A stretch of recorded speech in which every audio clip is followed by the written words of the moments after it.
Every 2 weeks, you said. I'm gonna keep to a schedule, you said. God damn it. Hey guys, welcome to episode 17 of the Cynical Den Podcast. Sorry, I guess. I know these podcast episodes have been sparser than reasonable discussion on Twitter, and I don't really have an excuse beyond, it didn't feel like it. I very much have to be somewhat invested in a piece of content in order to make something good, and with a dearth of interesting topics to discuss, I simply put the show to one side, especially as I got back into the rhythm of producing regular content on the main Fringy channel, and needless to say, I just kind of forgot about doing the podcast, honestly. Just weeks went past and I didn't even really think about it, which is very different to other things that I've slipped on in terms of the schedule, like the comics. Every single week when I don't get a comic out, I'm always sitting there thinking, oh, good job, you idiot. You had time and you wasted all your time and now you got nothing to show for it. Whereas with the podcast, it was a lot more of a, there wasn't really anything worth talking about this week anyway. There probably were things worth talking about, and I'd definitely say that was the case in past episodes, you know what I mean? Or past weeks, rather, that I just didn't make an episode for. There were plenty of things to talk about. There was E3. And now, as soon as I'm sat here trying to list all the interesting things that happened, I've completely forgotten about it all. I'm not prepared for these things. I have a sheet and it's about 1 page long, and I, most of the time, just completely veer off course and don't even pay attention to most of the stuff that I've got written down. I mean, what more evidence do you need that I don't plan anything than the fact that I'm recording this episode well past midnight at this point, because I stupidly decided to record the next episode of 101 and this podcast on the same night. Yeah, great job, Past Fringy. As it stands right now, I would like to get the podcast back to a sort of regular schedule, just because I'd like to think, and I'm not sure if this is even true, but I'd like to think that the reason why I just sort of slipped on this stuff was because I was trying to get back into the rhythm of producing content for the channel. This last month hasn't been as productive as I would have liked, because I had the time to work on some things, but I kind of got caught up on a few projects, which are things that we'll probably talk about in this episode as well. And that sort of delayed things, but now that we're sort of moving into a far busier time of the year for video game releases, I just got to be more active in general, and hopefully that will result in me being able to keep to a schedule that I have in mind, at least for the next few months. We'll see, because I do like doing the podcast. It's a lot more laid back and chilled. I can sort of drop the persona of sorts, if you know what I mean. Sort of be more casual and discuss topics in a calm and collected manner, because I'm sure that as happens with a lot of YouTubers, where there's sort of this way that the viewer sort of perceives the content creator, and not realizing that there is a degree of hyperbole and playing up to basically the way that they present. Obviously, this isn't true for everybody. There are a lot of very docile YouTubers, but yeah, I'm not one of them. As it stands right now, my idea for the schedule is bi-weekly. I think that works, because weekly's just not going to cut it. It's just not going to work, because a lot of the time, part of the reason why I get deterred from doing the podcast is, by the time I realize that I need to have the episode done, I haven't got the plan ready, and I do need the plan, even though I veer away from it. Plus, the editing process is very tedious. It's nowhere near as long as editing for like an episode of 101, where that takes at least 15 hours for even the shorter videos. In the case of the podcast, it's very tedious, sort of just cutting audio and listening to myself over and over and over again. I mean, it doesn't have as many cuts as the other stuff that I work on, but there's still cuts. There's still things where it's like, yeah, I shouldn't have said that, or, oh, that didn't come out well, and that, or just the sneezing and the coughing and the dead silence, the long dead silences between things being said. I'm not even sure why I'm telling you this, because then it sort of ruins the whole perception of the podcast. But really, this is probably normal for every podcast with a sole host, which is, there are a lot of them. I know that there's the sort of perception from many gaming podcasts that it's usually just a group thing, but I'm a big fan of this solo podcast thing. Okay, so I've just wasted the last 5 minutes talking complete nonsense. That's great. We're off to a great start.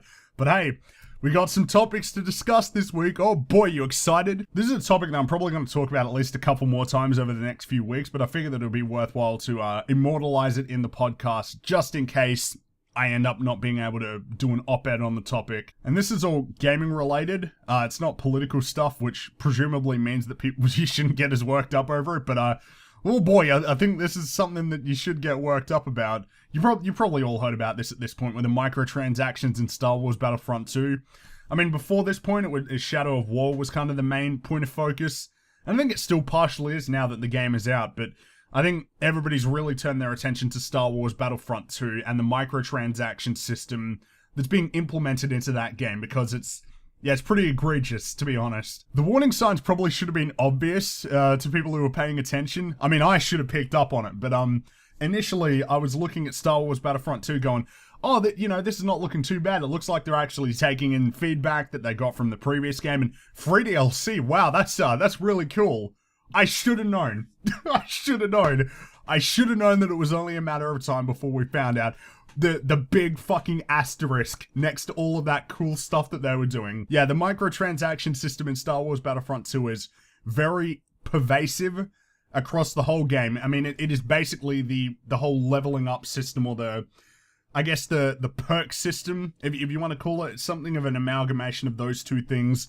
And it's something that you can't simply ignore, because these are microtransactions in multiplayer that actually affect gameplay, and you can't ignore that. You know, I'm not a fan of loot crates for cosmetic items either. I know a lot of people say things like, yeah, it's not a big deal, but for me it's more just looking at the fact that, 10, 15 years ago, games just had that sort of thing. It was optional goodies.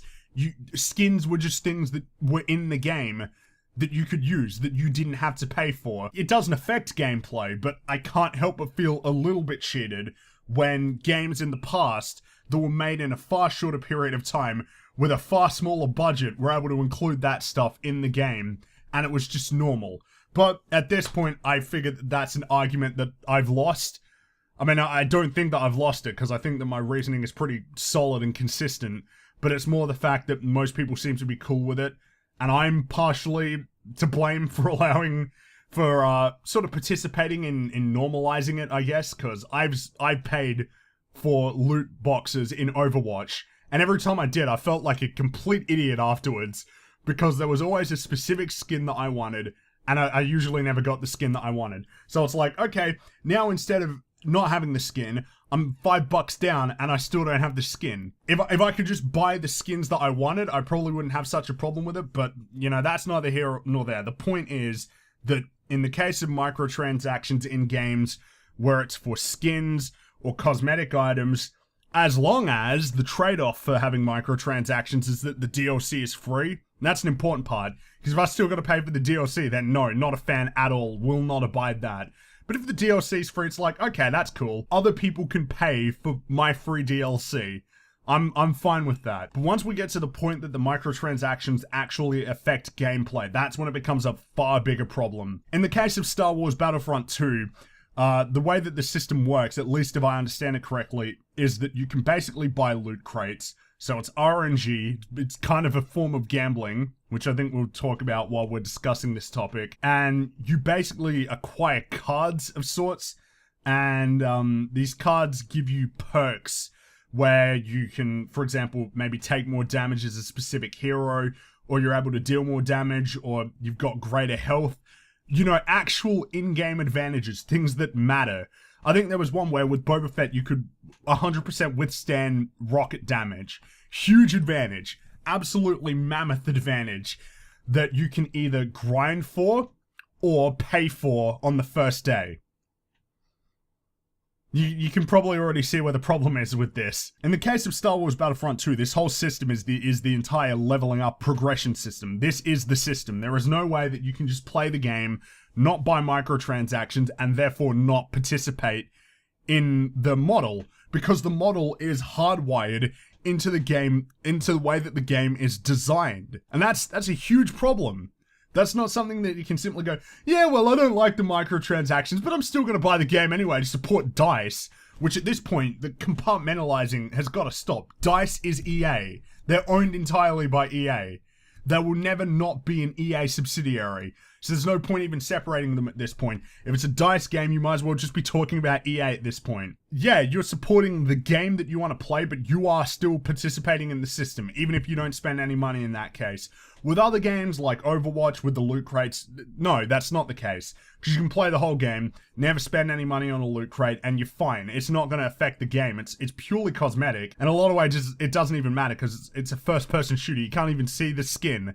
But that's fine, because it doesn't affect the game. But in Star Wars Battlefront 2's case, it affects the multiplayer balancing. I really would have no interest in playing a game like that, especially one that I had to pay full price for. Shadow of Wars appears to be a little bit less egregious, but even then, I'm not really sure to the extent that's the case. Because based on the early review, and I think it was from GameSpot, and kudos to GameSpot for actually talking about this, because a lot of other websites apparently didn't, for reasons that I don't really understand. But apparently the way that it works in Shadow of War is that by the time you reach the fourth act or the final act of the game, where it's sort of this long form meta game where you have to attack enemy bases, defend your own bases with the orc army that you built, at that point it becomes either a really long grind, like an unreasonably long grind, or you pay for like legendary orcs, or you pay for the loot crate in the hope of getting legendary orcs, and then you're good. Now, if that was the way that was designed, if it was designed to exploit people and make them spend money on those microtransactions, that is scummy. That is really, really scummy, and I don't like that at all.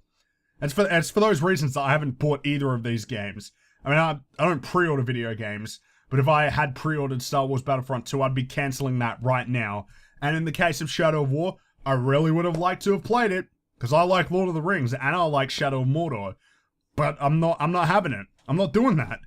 I'm not paying for a game like that. Now, like I said, this has to be corroborated with people who finish it. And right now I'm just guessing that because it's an open world game, it's not everybody has finished it yet. So I guess we'll see. You know, I could be wrong in the case of Shadow of War and just how invasive it is. But even still, I just object to it on principle. I don't like this. It just frustrates me because this was never how video games worked. You know, you paid the money for the game and you had the game and that was it. There was no big obnoxious marketplace thing in the middle of the game telling you to spend more money on an already expensive product. And it was just sort of a pure gameplay experience. You bought the game and that was it. You didn't necessarily have all the content available to you at the start, but you didn't have to spend any more money to get that content. And the only content that you had to spend money on was content that was developed post-launch that really expanded the game or added new content to it. In the case of DLC and expansion packs. The argument that's often presented in favor of them is, well, games cost a lot of money, so they need to make their money back.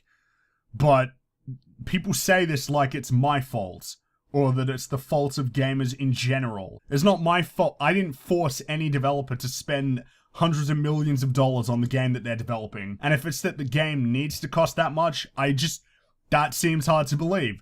How do you have a game like Divinity Original Sin 2, that looks like a AAA game, has heaps of polish, fully voice acted, an original composed score, and I'm sure that game had more than the $3 million it got on Kickstarter, but that certainly wouldn't have been a high budget title. They managed it. Like I said, you know, if you simply cannot make a game like Shadow of War without spending hundreds of millions of dollars on it, or spending so much that you couldn't turn a profit if you sold 4 or 5 million copies, if it was just impossible. And that's what I'm saying. Not if it was because you chose to spend that much money to bump up the graphics or to spend on the marketing campaign. But if it was just impossible, I get it.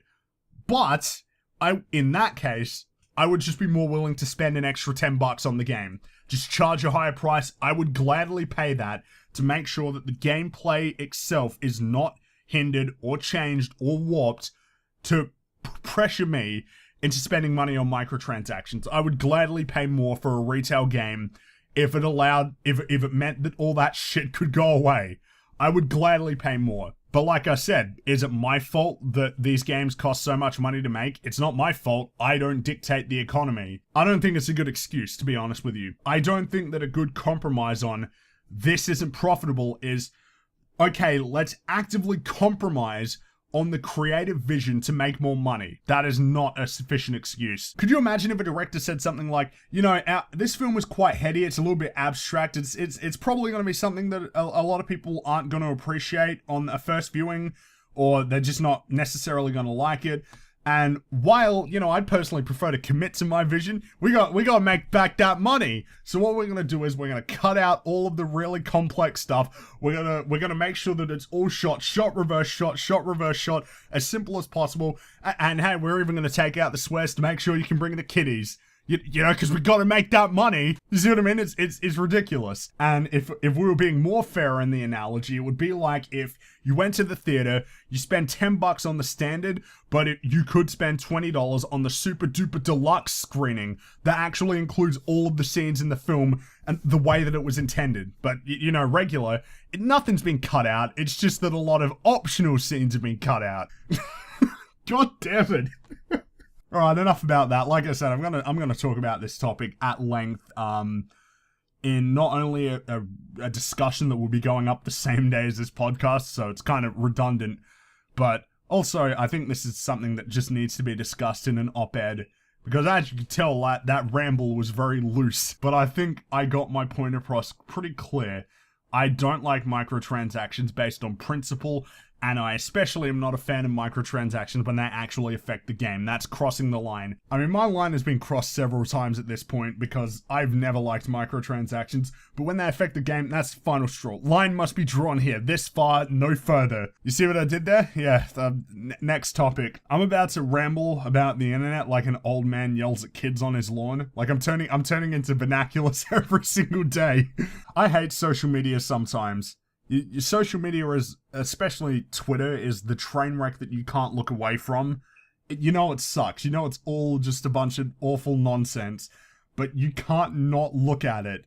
It's just mesmerizing, the absolute absurdity, the train wreck that is conversation on Twitter. You know, Twitter is pretty much the worst website on the internet to have political discussions, which makes it all the more kind of pathetic that's where a lot of Twitter discussions are held.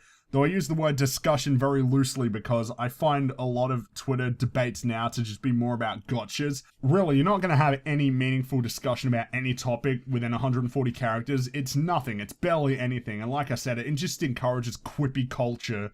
You know, how successfully can you make a witty remark in response to somebody's debate point in one sentence or two sentences? And of course, the fact that each tweet, you know, if you're trying to actually make, and for some reason I do this, but if you're trying to actually string together a series of tweets to make a full coherent sort of argument, it's really easy to just take one tweet out of context, present a gotcha which doesn't even address the whole argument, like the whole argument taken all together, and then everybody thinks that person's won. Because that's all that matters about discussion on Twitter. Who wins, not whether or not you both mutually sort of came to some common ground on something. Oh, but you better watch talking like that, because then otherwise people are gonna make their little comics about how people in the middle are trying to find a middle ground between like absolutely abhorrent things and just reasonable opinions. I mean, obviously there's a certain pretentiousness to centrism, like you're both wrong and I'm right and I'm the only one who can see that. There's more than one middle. Let's put it that way. There's more than one middle. But the issue that I'm trying to hone in on this discussion that's going nowhere, frankly, is that I really don't like the sort of vitriolic way that people sort of have discussions on Twitter. And I'm not sure if I could, well, I guess it's partially to blame for the people who are engaging in it. I suppose I'm partially at fault for doing this as well. You notice when people have conversations on Twitter, not always, but too often, where it really comes across as very, it's just very sour affair. You know, people are talking past each other or typing past each other. They're sort of being very mean-spirited or not giving them the benefit of the doubt, not willing to sort of look at the other person's position as fairly as they can. I'm not saying you got to take them all, you know, reasonably, because not all arguments are reasonable. Some people just have really stupid opinions. There's a certain civility that I think people need to adhere to just for the sake of getting somewhere. This is something that I've learned a great deal about especially over the course of doing YouTube, just about learning how to properly talk to people. Not from the point of view of, well, how best am I going to make them agree with me, but more just on a sort of trying to approach it in a way that's more likely to make sure that the person you're talking to is going to actually listen to you, and hopefully doing so will also allow them to be a little bit more clear about how they think, so that you have a better understanding of what they think. And sometimes that can completely clear up disagreements or misconceptions and help you reach some sort of middle ground. I think that's the way to do it. But it's going to be difficult to achieve this if otherizing remains so prominent on websites like Twitter and Facebook. What I say by otherizing is where people get to the point that they just assume that if somebody has a certain opinion, they're irredeemable. And people do think like this. I know that some would say that it's a generalization, but people do think like this, where if you have a certain opinion on one political issue, it's like done, excommunicated, finished with that person. Especially in Australia right now with this gay marriage plebiscite. It's not even like a vote or a referendum with a binding outcome. It's literally a vote on, do you want Parliament to debate about gay marriage, which I think everybody should vote yes for. I mean, obviously you guys know the way that I would vote on a gay marriage vote. Yes, 100% of the time. I'm not passionate for the whole thing, but it's more of just the thing of, yeah, obviously, yes. Obviously, they should be allowed to marry, and that's the end of that. That should be the end of it. Just get it passed so we can move on to other matters. But a lot of people take it far more seriously than I do. And keep in mind, I'm a person who thinks that there aren't many good arguments at all against gay marriage, or at least the ones that I can kind of see a reason to. I feel like they're just completely surpassed by principle-based arguments. And I'm a person of principle, not about, I'm not necessarily a pragmatist. I'm very much about principle, and on principle, I think that you can't argue against gay marriage. But even still, you know, if somebody disagrees with me on it, it's not a big deal. I disagree with me on this one topic, whatever, that's fine.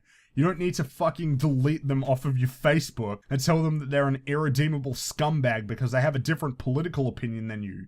They're allowed to have that opinion. All right, let's get off of this topic. Let's get to the Q&A section. Now, for the Q&A this time, I figured I'd do 2 questions since I saw 2 that are worth talking about, and also just for the several month-long absence. So we're going to do 2 questions for the Q&A. Mr. Goodnight Good Luck asks, what do you think makes video games qualify as art? This is a good question, honestly. I think this is a good question. When it comes to talking about whether or not something is art, I always figure that it's a very precarious or sort of ambiguous discussion, because art itself is quite ambiguous in its breadth. If you want to get technical, all creative media is art.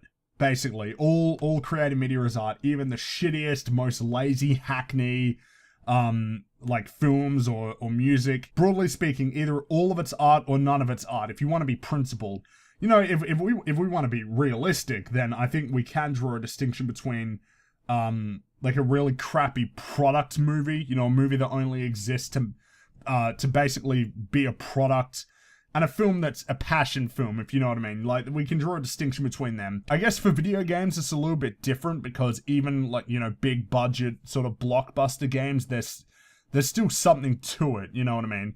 Even if it's really shallow and it's not really that deep by comparison to other games, there's still something to it, just based on the fact that it has gameplay. I suppose when we're talking about whether or not video games are art, it depends on whether or not what you consider to form part of the picture of it being art. For me, for a video game to be art, gameplay also has to be a factor in that.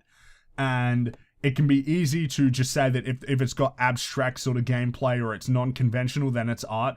But I think that there is an artistry to well-designed traditional genre games. You know, I think Super Mario 64 is a work of art, and that's not the kind of thing that someone would think of traditionally when they think of an art game. You know, they think of probably like Stanley Parable or Gone Home or whatever.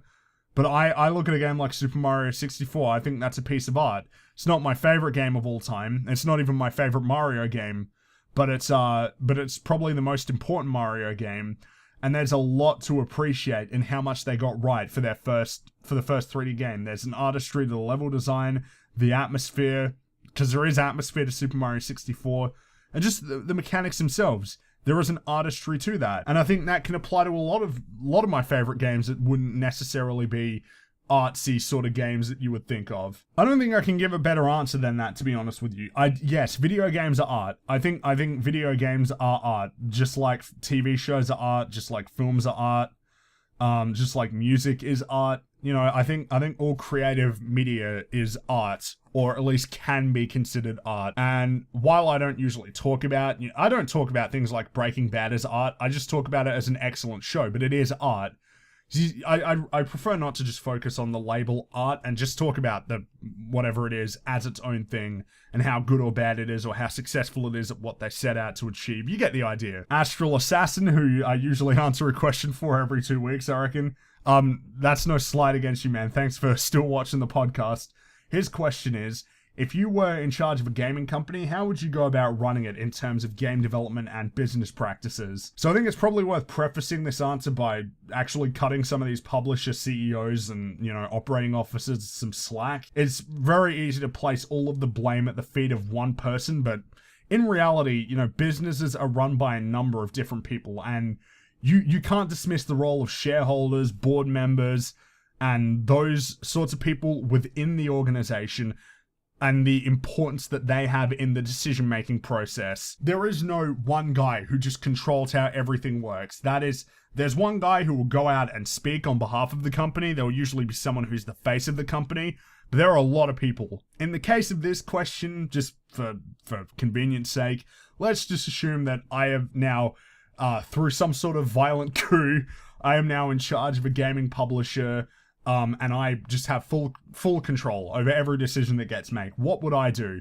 To start, I think I would just start with what my principles would be as far as the company is concerned. Things like transparency, honesty with the consumer, and sort of a pro-consumer slant in terms of demonstrating that. No microtransactions in AAA games, period. Unwavering on that. Absolutely no microtransactions. If I were to implement DLC, I would approach it from the DLC either being a full-blown expansion pack or totally original DLC like Far Cry Blood Dragon. I think that would be a good way to approach it. Not necessarily an emphasis on season passes, but throwing out a really high quality either standalone DLC or big expansion to the base game. I think the most important thing though would be that I'd want to have games from a diverse range of genres. By that I mean, making sure that all of the games, just sort of like making sure that you've got games for all of the main genres. You don't just have nothing but shooters or sports games.